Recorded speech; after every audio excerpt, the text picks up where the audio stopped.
Ora bem, vamos falar de um tema que me foi pedido, e eu agradeço muito por esse facto, que é o tema da violência doméstica. Está, de certo modo, na moda, por motivos um pouco infelizes, e é um tema extremamente complexo. É complexo porque, socialmente falando, a violência doméstica está um pouco em toda a parte, cobre muitos estratos sociais. Há estratos sociais em que é, de certo modo, mais normal, é considerada às vezes quase parte da cultura. Sabemos, infelizmente, que há sociedades neste nosso planeta onde a violência doméstica, que é sobretudo por agora ainda contra as mulheres, embora exista violência contra homens, é considerada mais ou menos normal, porque as mulheres são consideradas inferiores, por vezes são até vistas como seres que precisam de ser dominados, controlados, como se fossem até origem de pecado e tudo o resto. Pessoalmente, penso que o que se aplica no mundo contemporâneo é um pouco o raciocínio inverso. Nós precisamos do feminino, precisamos de dar poder às mulheres, precisamos lhes dar a igualdade e precisamos de aceitar um contributo social muito mais de natureza feminina. Precisamos de cuidar mais uns dos outros, precisamos de cuidar do planeta, cuidar da natureza, precisamos de lidar melhor com os nossos relacionamentos. E, falando um pouco acerca do que é a violência doméstica, trata-se de facto de violência, de exercício de agressividade contra outros seres. Fala-se muito na violência contra a mulher, sobretudo, embora muitas vezes os homens sejam vítimas de violência, mas também devemos pensar que há muita violência contra crianças. E há um fator que para mim é transversal, uma coisa que encontramos um pouco em todas as situações. Trata-se normalmente de desvalorizar o outro, desvalorizar outra pessoa, não reconhecer a sua igualdade, a sua dignidade humana profunda e, de certo modo, não lhe dar presença. Há uma violência que é física, e é aquela que mais se fala, mas há muita violência que é psicológica. É a humilhação, é desvalorizar o outro, é inferiorizá-lo, é insultá-lo, é atentar contra a sua dignidade. Isto acontece muito em relações de casal, acontece frequentemente em relação a crianças, acontece frequentemente em relação a pessoas idosas também, uma área mais mascarada também, de certo modo, da violência doméstica. Um fator transversal para mim extremamente importante é precisamente ir contra a dignidade da pessoa e é também inferiorizá-lo, mas sobretudo não a reconhecer na sua dignidade profunda. É não saber dar presença ao outro. Não mostrar que o valorizamos como um igual nosso, não mostrar que respeitamos os sentimentos, não lhe conceder direito a uma liberdade plena. E isto acontece muito. Claro que frequentemente a ameaça, mesmo a ameaça física, por vezes baseada em agressões reais, acontece muito, é muito frequente e cria uma série de males. As pessoas vítimas de violência doméstica normalmente são pessoas que têm medo, temem por vezes pela sua vida, temem pelo seu bem-estar, cedem às ameaças do outro, sejam psicológicas ou físicas mesmo, receiam por vezes afastar-se por uma questão até de dependência económica, além de dependência emocional. E claro, as crianças, quando são vítimas de violência doméstica, por maioria da razão, não têm meios de subsistência e não têm meios para se afastar dos agressores. O que lhes cria uma situação particularmente dolorosa, difícil, uma situação de beco sem saída. Há muitas gradações de tudo isto e é preciso entender que, assim como há meios sociais em que, de certo modo, ser violento é considerado compensador, é, de certo modo, bem visto, para os homens, por vezes, é considerado sinal de masculinidade, de afirmação social, de valor até. Também há muitas situações em que as pessoas ficam mais ou menos violentas umas com as outras porque estão, sobretudo, frustradas. A frustração é uma fonte de violência, ou pelo menos de irritabilidade, de agressão muito conhecida e que encontramos um pouco em toda a parte. Pode ser frustração física, emocional, intelectual, frustração em casa, frustração no trabalho, frustração sexual, falta de salário, dificuldade em preencher uma série de coisas que nos poderiam dar satisfação. Temos, por vezes, o que eu costumo designar como invasão de território. A pessoa sente que a sua privacidade não é respeitada. Sente que as suas coisas são mexidas, são observadas, que não lhe dão direito a ter o seu espaço próprio de algum modo.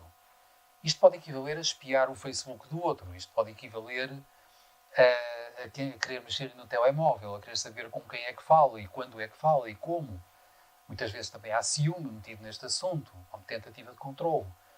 Por vezes, mesmo para uma criança, note-se, é importante perceber que as crianças também precisam de saber que são respeitadas e que têm direito a uma certa fatia de privacidade. Portanto, por os pais terem poder, por os pais serem responsáveis, não quer dizer que devam sistematicamente invadir a criança. Pelo contrário, é importante alimentarem nela a noção de que tem um espaço próprio que é respeitado, que é um espaço emocional, é um espaço de pensamento, é um espaço de preferências, é um espaço de movimentação própria. Da mesma maneira, no mundo adulto e no mundo dos relacionamentos, particularmente familiares, é extremamente importante saber dar ao outro o espaço a que tem direito, dar ao outro privacidade. Uma terceira área é simplesmente o sofrimento. Muitas vezes nós temos violência, temos agressividade, temos irritabilidade que nasce também do sofrimento. Sofrimento físico, sofrimento emocional de vários tipos. E aí também é muito importante saber reconhecer no outro o direito ao seu sofrimento, mas também saber perceber que o nosso próprio sofrimento, por vezes, nos torna mais agressivos, mais impacientes, mais invasivos, mais exigentes em relação às outras pessoas. Há uma série de gradações em tudo isto. Claro, a situação mais pregnante, por vezes, é quando há uma manifesta violência doméstica no plano emocional e no plano mesmo físico. E a questão é o que é que se faz. Há pessoas que levam demasiado longe a tentativa de compreender o outro, de ceder perante o outro, com receio de desagradar, com receio da perda, por vezes com medo físico das consequências das agressões, mas é preciso, para reagir bem, penso que é preciso saber respeitar o outro, mas também respeitarmos a nós mesmos, afirmar os nossos direitos, a nossa dignidade. E por vezes, mais do que falar, vamos ter que agir. Há pessoas que, por terem sido educadas em meios violentos, agressivos, desenvolveram limiares de tolerância, excessivos. Portanto, são pessoas que toleram demasiado da parte do outro, deixam aquilo ir demasiado longe. E, por vezes, têm demasiada esperança de que tudo melhore, de que o outro se regenere. Por vezes, o arrependimento do outro que agride, enfim, significa que realmente vai mudar. E, por vezes, o outro tenta mudar, mas não sabe mudar. Ou rapidamente recai num ciclo de agressão que parece não ter fim. Eu gosto por vezes de citar, como os romanos diziam, res non verba, atos e não palavras. É muito importante que, perante situações de violência doméstica, nós passemos a uma ação. Por vezes, estabelecermos limites muito claros, e se os limites não forem respeitados ou tornarem a não ser respeitados, nós devemos agir. Apresentar uma queixa, afastarmos da outra pessoa, impormos mesmo o respeito quando assim é necessário.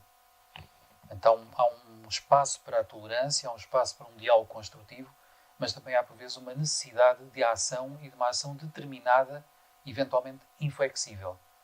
De outro modo, os ciclos repetem-se e algumas pessoas, infelizmente, deixam a violência perdurar até ao ponto em que já não vão ser apenas feridas, vão mesmo ser mortas. Sabemos muitos casos destes. Portanto, penso que há aqui uma ideia genérica que é evitemos nós ser violentos, sabendo respeitar o outro, dar-lhe presença plena, dar-lhe direito a ser livre, dar-lhe direito a ser quem é, ser como é, ter maneiras de agir, ter sentimentos próprios, ter lugar para a sua privacidade. E há aquele momento em que nós, perante a violência alheia, podemos também ter que denunciar, nos termos da lei isso por vezes é necessário e bem visto, mas também sabermos impor a nossa própria dignidade, os nossos próprios limites. E, eventualmente, tornarmos inflexíveis quanto a isso. Agir de acordo com aquilo que nós mesmos consideramos que é necessário e que nós anunciamos, em vez de apenas fazer também ameaças e contra-ameaças. De qualquer modo, gostava de abordar aqui um tema que também é muito psicológico e que por vezes também está escondido no meio disto tudo. Há vítimas que são, de certo modo, carrascos disfarçados. São pessoas que tiram partido de ser por vezes agressivas para culpabilizar o outro e por vezes usar essa culpabilização para o manipular, para tentar que o outro nos dê o que queremos, para que o outro tente compensar-nos, para que ele se sinta mal connosco. E por vezes esse tipo de vítimas também suscitam agressividade quase propositadamente. E isto torna-se outra forma de violência. Torna-se manipulação através da vitimização. O que também não é nada boa ideia e não faz bem a ninguém. E pronto, por agora deixo apenas isto para a reflexão de todos e de todas, com o meu agradecimento por assistirem. E já sabem, partilhem à vontade, subscrevam quando quiserem.